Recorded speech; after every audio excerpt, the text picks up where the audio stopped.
Okay, so this is a challenge called commitment issues.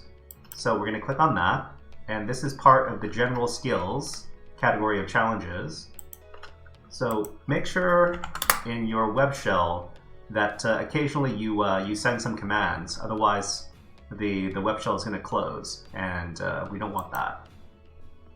So one nifty trick is that if you want to keep your web shell open for an extended amount of time, you can always use a text editor. So you can just type in nano, and that's going to open up the text editor. And while you're in the text editor, the system isn't going to boot you out. But, right, so when you're using nano, you can get out by doing Control X. So Control X is going to get you out of the text editor. So let's go back. So we're doing commitment issues, and this is a general skills challenge. And the description says, I accidentally wrote the flag down. Good thing I deleted it. Okay, so your challenge, you can download the challenge files here at this link right here. I'm going to copy the link for everybody in chat in case you need it. Okay, so what we're going to do is we're going to create an environment inside of the web shell. So in the web shell, you can see I've created a bunch of directories for different challenges right here. And what was the name of this challenge? Commitment issues. So did I create one for commitment issues? Yes, I created a directory called commitment. So I can go to cd into commitment. And remember, if you're typing in long file names, you can always tap on the tab key to autocomplete if there are no other options inside of the directory. So cd commitment. So I've already copied the challenge .zip file over here. So after you come into the directory, you can download the file by using the wget command, and then use the link. So right click, copy link, and then go to the web shell, and then paste it in, and then that's going to copy the challenge file from the picoCTF website to your current directory. Okay, and after that, so we see that we because we already had this file in the directory, it created .1 instead of the actual file. Anyways, I'm going to create a new directory. cd. I'm going to make a new directory called temp, and I'm going to work inside of that. So we're going to download the file one more time, and after that we can unzip it. Okay, so it's going to be unzip and then challenge.zip. So remember, we can use tab autocomplete to finish off the name of the file. So unzip it, and that's going to unzip a Git repository into the current directory. So it has a bunch of different files all associated with Git. And Git is a fairly common technology that we use when we're doing collaborative software development. So the interesting thing about this is that Git remembers all of the different all the history of the changes that were done inside of the Git file system. So how can we find that? So if we were to ask our good friend ChatGPT, and I'll never stop praising ChatGPT for how useful it is as far as searching information is concerned.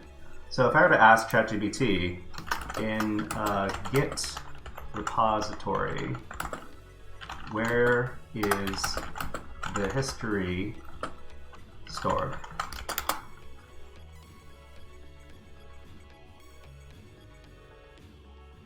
Okay, so it says object.git/objects over here in the object database, and okay, that's good. So using the git command, how can I see the history? So according to ChatGPT, if we just use git log, we can see the history of this repository.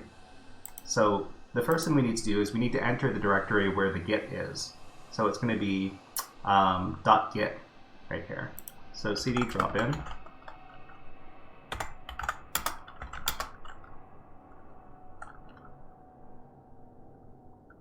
So let's read this message just for fun. Top secret. Okay, if you say so. So we're going to, I think we can do git log from this directory, from the drop-in directory. So we run that, and we see here, so it says remove sensitive info, and then we see here create flag. So what we have to understand about git commits is that they're all logged through different hashes. It looks like, I guess. So if we have this commit right here, which creates the flag, what we can do is we can look up this commit. So let's ask ChatGPT how we can do this.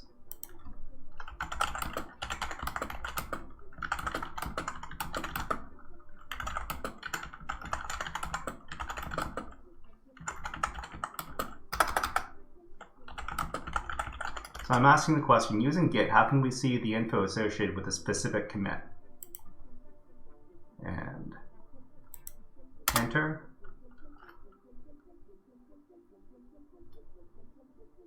Okay, so it says git show and then the commit number. All right, so let's try that. So inside of here, what we can do is colon and then Q to quit. So inside of there, it was :Q to quit. All right, so it's so the command that we saw was git show, and then the commit number, which is this right here. So we do that. Okay, so inside of here, it shows all the information that is associated with this commit. And inside of this, there is the picoCTF flag, and that's the goal of this challenge. So we can copy it, and then remember we can use :Q to quit out of this. Then we can go back to the commitment issues challenge page, and we can paste in the flag, click on submit flag, and that completes the challenge. So commitment issues here, we can go back into the challenge and click on the thumbs up to say that that we appreciated the challenge, and then we get out of here. Hey there, HackerFrogs! Are you enjoying this workshop? Learning new concepts and skills? If so, there's a way you can support the channel, and it's totally free. Just click on the subscribe button below the video. Also, click on the like button. And if you have questions or comments on this workshop, please leave them below the video. Thanks for listening. And now, back to our scheduled programming.